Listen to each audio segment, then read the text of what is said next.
My next guest on Women in What We Do shares her journey in life on how depression, tragedy, and loss has helped her dig deep inside of herself to defeat her own diagnosis of cancer.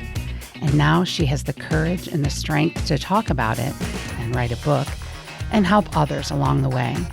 I'm so excited for you to hear my next guest, Miss Emily Zarecki. I'm your host, Mary Brucker, and welcome. So I've been waiting for this for a long time. I am so excited to introduce everybody to my next guest, Miss Emily Zarecki. Hello. Welcome. Thank you so much. I'm so thrilled to be here. I'm thrilled to be here. This is your first interview, right? My first interview. Oh my gosh, I'm so excited. I'm so honored. The story of Emily and I is we used to work together many moons ago. Yes. So I've known her professionally for, gosh, it's been what, 10, 15 years? Oh, maybe longer than that now that I think Actually, about it. I think it was less than that. Oh, good. Okay. I went there in 2016. Okay. So we met back in 2016, and I fell in Yes. love with her back then. It was an immediate Well, love. It's just because, Emily, you have this energy about you that's so kind and so positive and so sweet. And I think anybody who knows you would agree that your aura is just this beautiful soul. And, the reason why I asked you to be on the podcast is because I have learned actually recently that this beautiful soul that you have on the outside has gone through some trauma. Yes. And I am just amazed by your ability to keep going after some of the things that you have gone through. So thank you for sharing that. Absolutely. And I know you've written a book that kind of shares some of this stuff. Yes. And I just kind of want to talk to you about it today. Absolutely. So let's take it back to a time you were a mom with young children. Do you want to talk a little bit about that? Yes. So I am a mom of 3 children, and now they're grown, which, time going so fast. It's blown my mind. But my big part of my story starts when I was 35 and had 3 children. My son, Stephen, had just turned 8, and I have twin daughters, Emma and Stella, and they were 4 at the time. So my husband, Steve, was going through, some, mental health challenges. And I knew from the time we were dating, he was very open with me about, his mental health struggles. And when you say mental health, like depression? Yes. Or... So this was depression that I learned through, dating. And definitely once we got married, it was much more than, what people think of, depression, you're down, have some sad days. I mean, I realized, and actually not until after he had died, what his diagnosis was. And, hearing the term bipolar 2 depression, I had never heard that before. I mean, I knew depression, and he was open with me about it, but I didn't realize really how severe it was. Right. So bipolar 2 depression, what does that mean? Yeah, so to be honest, I don't know the full clinical background about it, but Your I know experience. From my experience, it was, real significant depression that, to be honest, people seeing Steve and then hearing what he dealt with, I think just wouldn't believe it. I mean, he had this big, beautiful personality and just joy about him, loved life, and of course, was over the moon about, his family, his children, so passionate about his work. He was a biologist with the Ohio Division of Wildlife, and just the outdoors, was his world. And I think to so many people, they had no idea what was going on, behind closed doors. And I would see times where he would be, down. And there were a couple times in particular where I was like, wow, we had some plumbing issues. Yeah. It's okay. We'll call somebody. Like, what's wrong? To see how he just could not, I guess, snap out of it. Okay. Or, get past it, where I would see something. And to me, I was like, it's okay. We can call somebody. You don't have to figure this out yourself.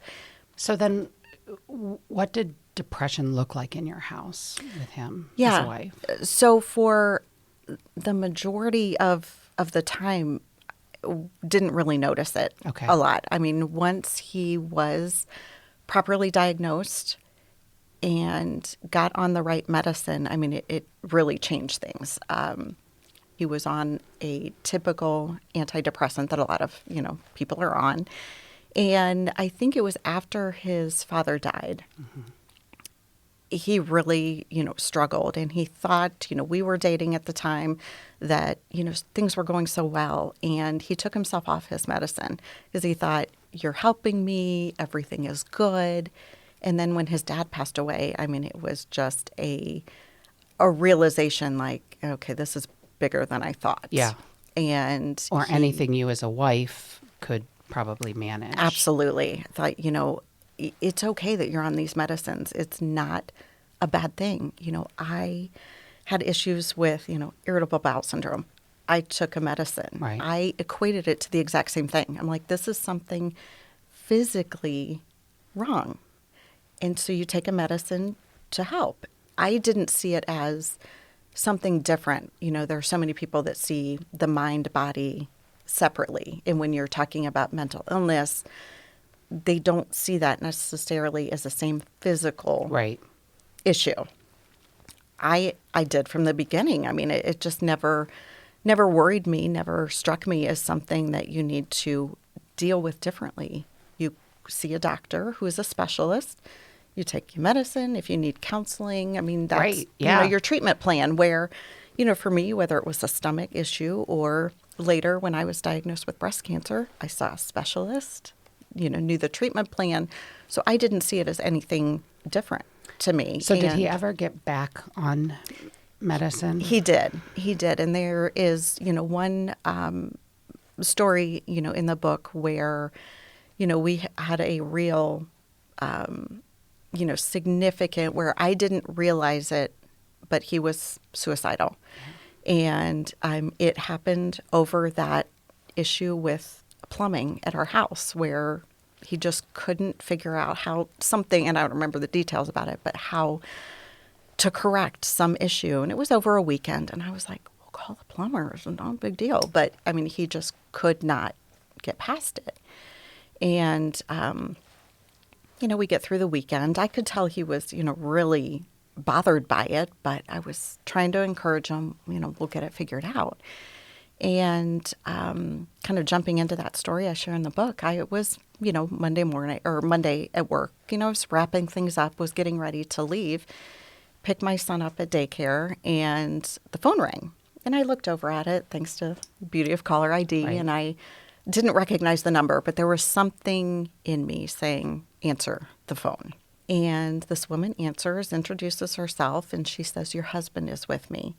I will let you talk with him in a minute, but I need to talk with you first. And I mean, my mind was spinning. I'm like, what's going on? Steve didn't mention he had an appointment. I mean, I was just trying to understand it. My mind is going everywhere. And she's saying, when you get home, I need you to lock up the guns. He was a hunter. So we had, rifles. And he said, I need you to lock them up, make sure, they were already in a safe. But she said, take the key and I want you to hold on to it. So did he seek help with this? Okay. He proactively sought help, which was wonderful. I didn't know about it. And that's where I was just like, why didn't you tell me? What's going on? Okay, he's in a, safe space. I, found out later that he called in a, moment of crisis that, I need to see somebody right now. And fortunately, she was able to get him in and talk with him and, get him then to see the psychiatrist, later. I think it was maybe the next day or so. But, I mean, I was just so shocked and taken aback at first, trying to just wrap my head around what's going on, realizing this is so much bigger than me.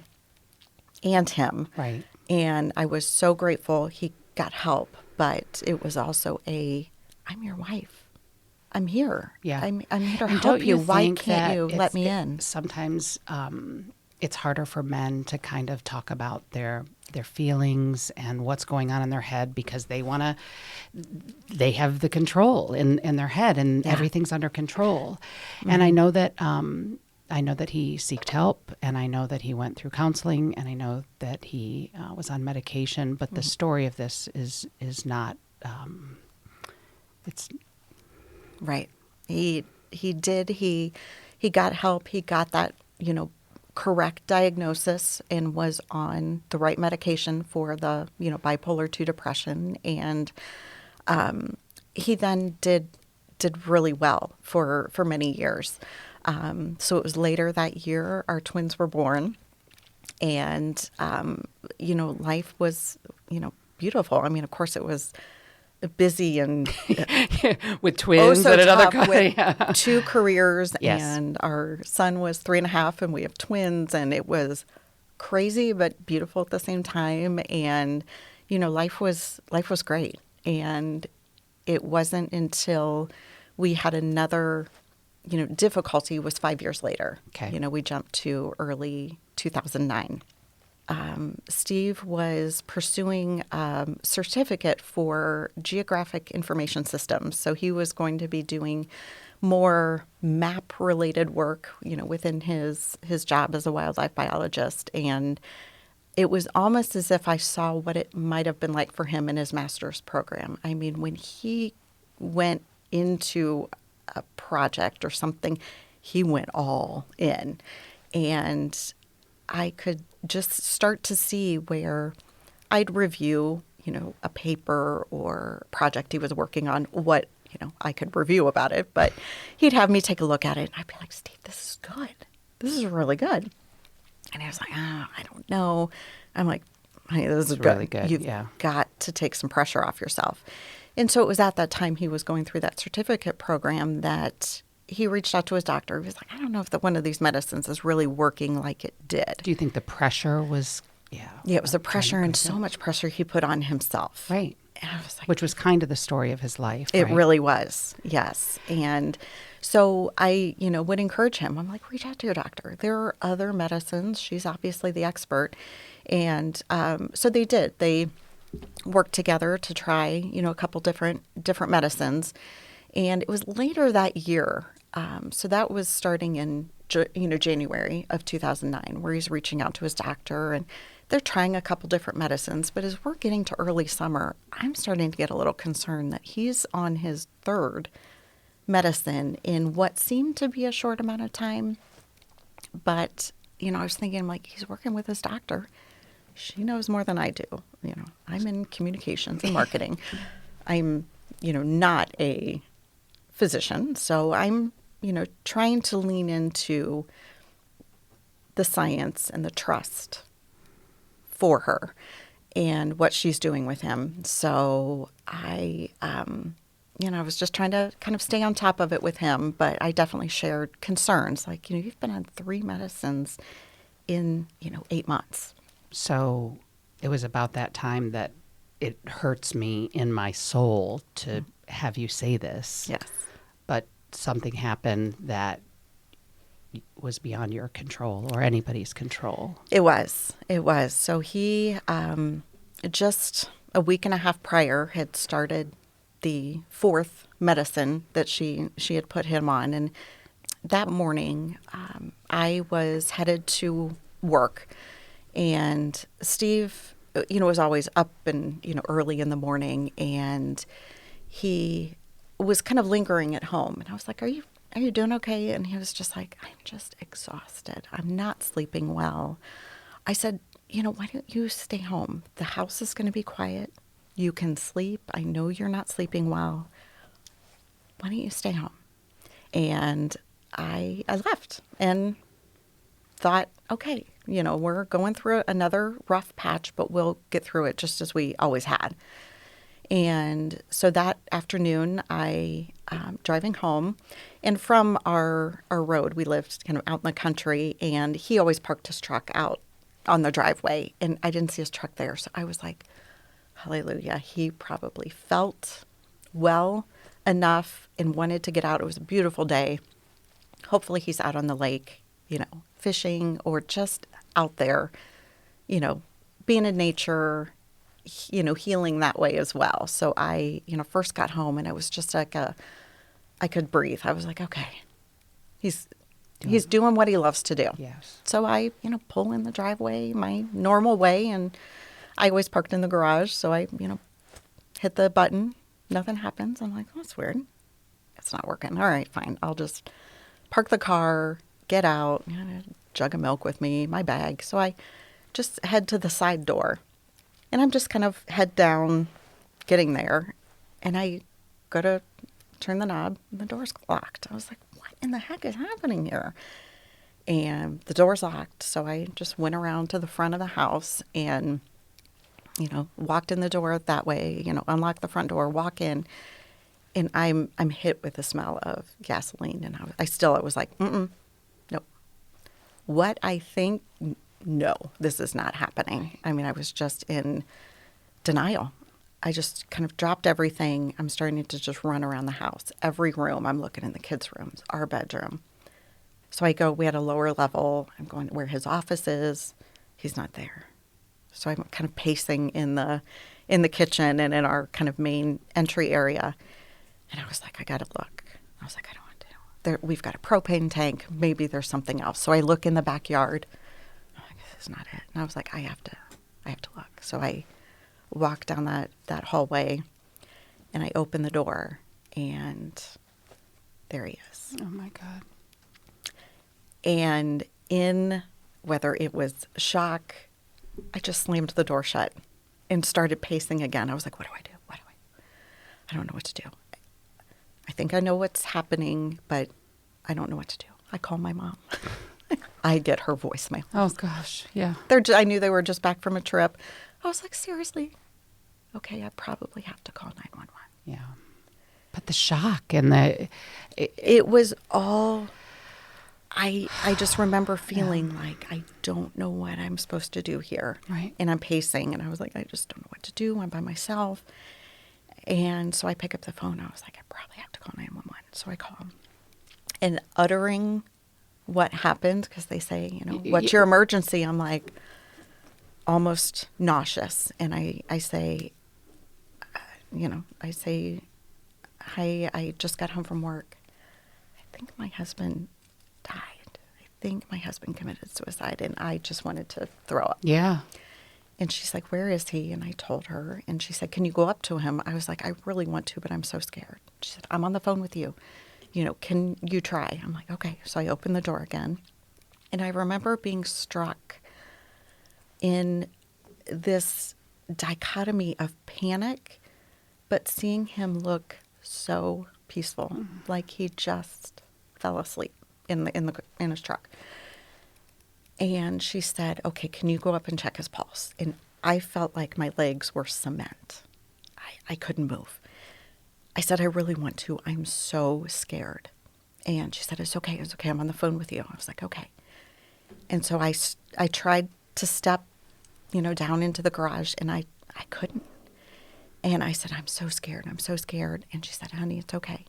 And then I said, and it smells so bad in here. And she's like, you got to get out of the house. Right. I'm like, but I want to go up to him. She said, you got to get out. You have got to get out. So, Emily, you got out, and your whole life changed at that very moment. And now you're a single mom of 3 small children. I'm sure there was some guilt and some things that you had to go through. I know earlier you said something like, I'm just trying to keep the faith. And sometimes I think that so hard for so many of us who are women of faith to question that. Right. And then enters another chapter of your life that would have you question faith or what is happening to my life. And that you mentioned was your diagnosis with breast cancer. Yes. Another thing I just didn't see coming.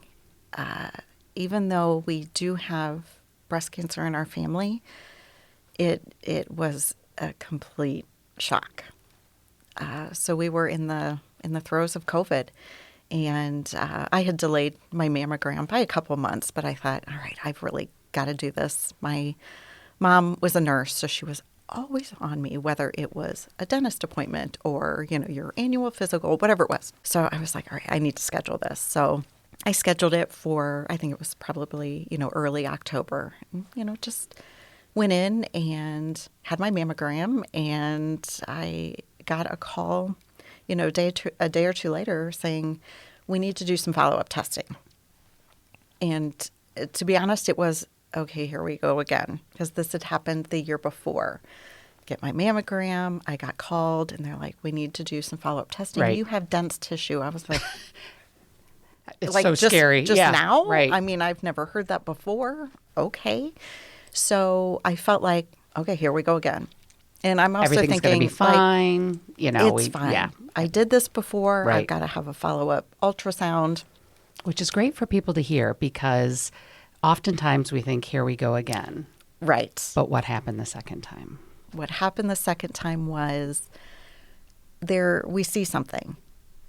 We're pretty sure she called it a fibroadenoma, just a benign mass, just tissue. She said, I am 90% sure that's what it is, but we do have to do a biopsy. So when I, saw on the image, oh, yeah, there is something there. But when I'm like, okay, this, doctor has probably seen so many of these. And when she said, I am 90% sure that's what we're seeing here, my shoulders kind of relaxed a little bit. And I was like, okay. I was like, I never had a biopsy before, so this is something brand new. But I was like, okay, again, trying to keep the faith. And I've always been one to, as much as possible, stay positive.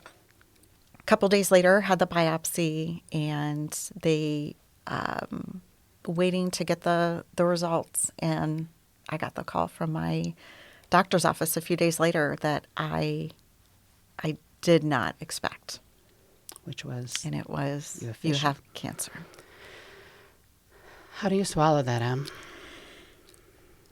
I sat in my little makeshift office that was down in our basement, and I just sat there going, you have cancer.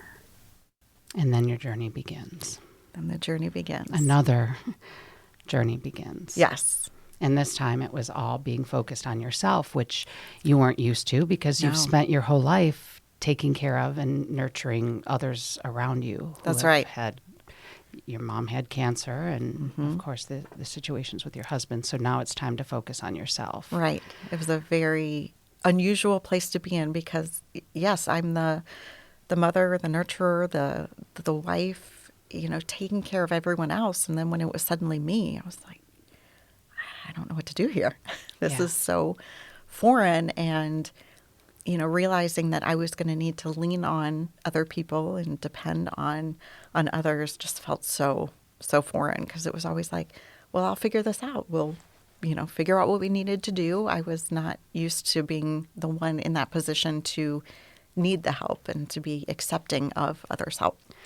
And what I thought was really beautiful on your part is, a lot of people take their diagnosis and take their journey and keep it all to themselves. And I respect that and understand that some people need to just do that alone and with their family. What I saw from you is you started sharing your journey publicly. I've got chills even just thinking about it. And we got to watch your fight going through. I'm sure there were a lot of behind the scenes that we didn't see, but my favorite part through your journey is you kept saying, I am the storm. How do you convince your mind, Emily, to going through the fight of your life? I mean, literally, it's the fight of your life, Right. and publicly saying that I am the storm. So I knew going into a fight like this that having a positive attitude was going to be so important. I've always believed in that mind-body connection. So I thought, I don't know what I'm headed for. I'm going into a year-long treatment that is starting with chemo.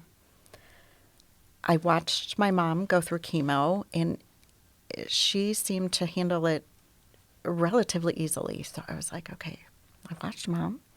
I know everybody's different, and I'm going to have some different medications, but I just had to find a way like, okay, I can do this. I knew positivity was going to be an important thing. So I was like, I need some kind of mantra, something that I can just repeat to myself, whether I'm going to see the doctor or I'm sitting in that chair and having these drugs flow into me. And it was a few days before my treatment started, and my brother and sister-in-law sent me a bracelet. And inside the bracelet was engraved with the statement that, I don't remember it specifically offhand, but something to the effect of, fate whispers, you can't handle the storm. And the warrior responded back, I am the storm. And I was like, That's me. there it is. Right. I have gotten through incredibly hard things. I can do this. And I am the storm became my mantra that I would think of going to the doctor, going to each of the chemo appointments, every stage through it, trying to figure out, what's going to happen with my hair. Am I going to be sick? All of this. I'm like, I'm the storm. I got this. I don't want to. I've got a pretty good prognosis from my doctor, which helped. Yes. But I was like, I am the storm. I'm going to do this. I am going to get through this. Because you've been through hard things. Because I've been through hard things, I think is what also helped me. Like, okay, I have lived now with the, trauma of Steve dying, helping my kids through their own challenges of navigating grief at such a young age, trying to navigate my own grief amongst all of that, plus move forward with a job, also trying to embrace the idea of finding love again and then marrying again, and then, blending a family. I mean, so many different challenges, but I was like, I can do this. I have done hard things.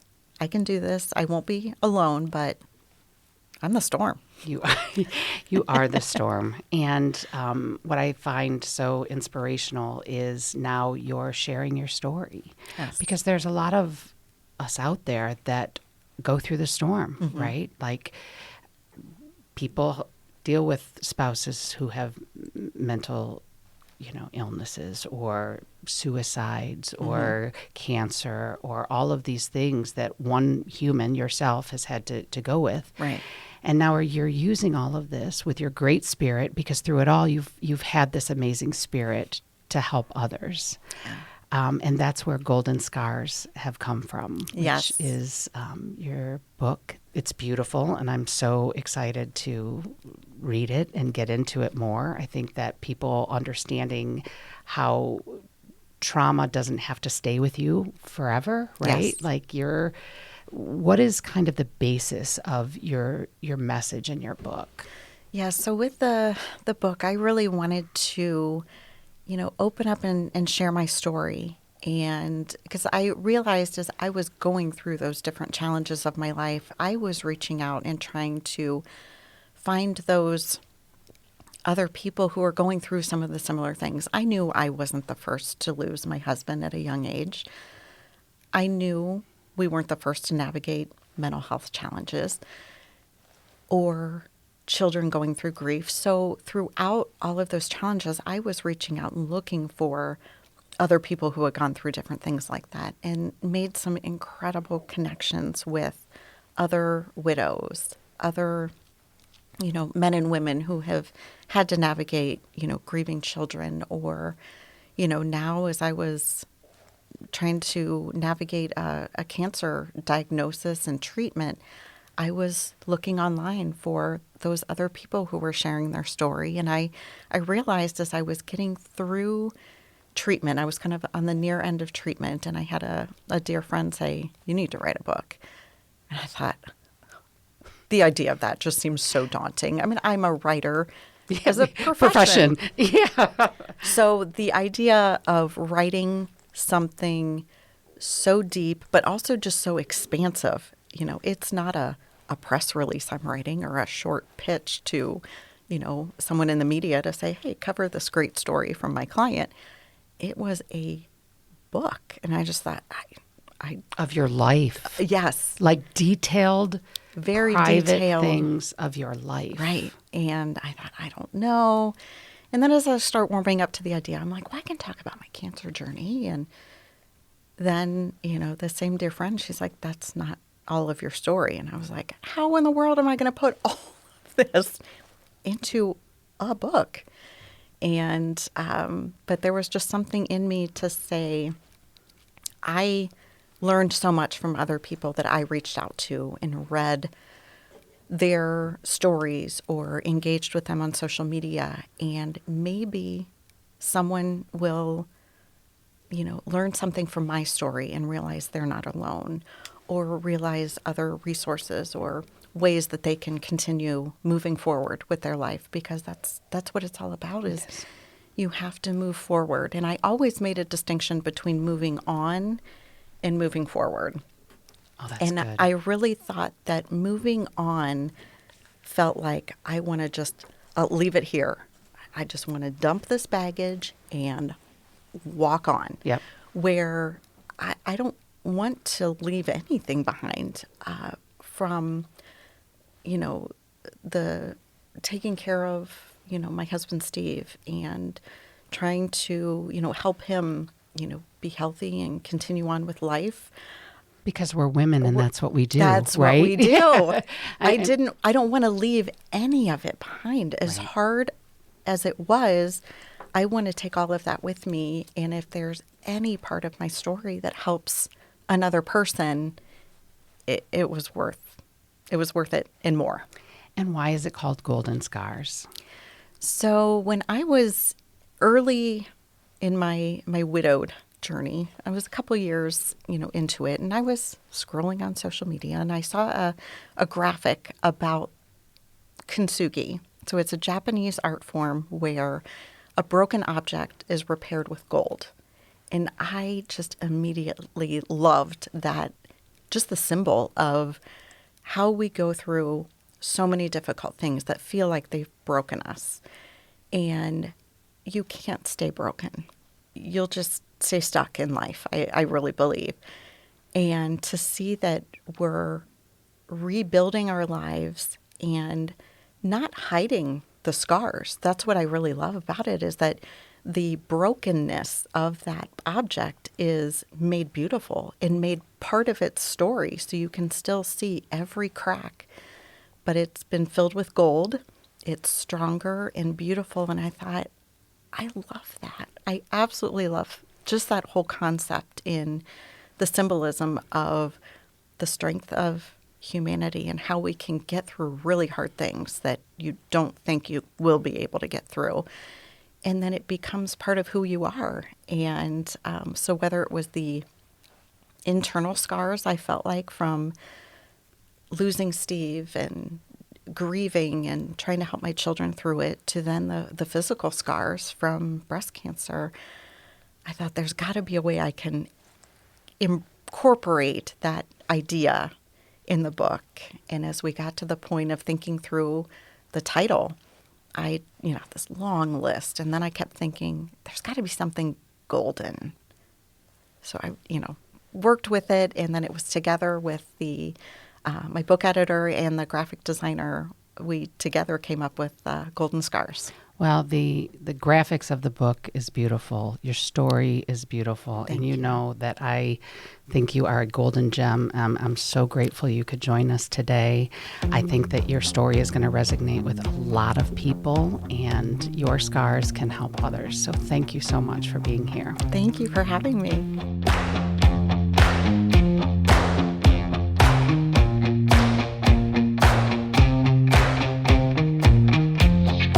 We all have stories, some that people don't even know, and we're broken.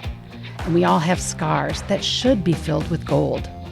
Keeping the faith and the mantra of I am the storm is something that we all should learn from.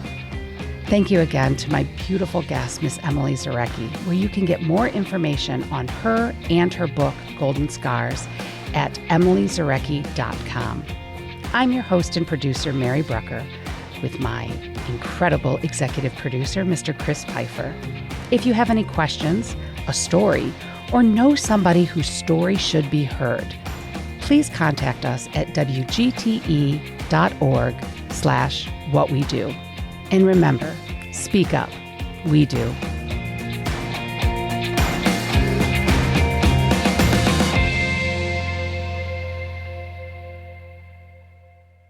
WGTE. Voices around us. WGTE is supported in part by the American Rescue Plan Act funds allocated by the City of Toledo and the Lucas County Commissioners and administered by the Arts Commission.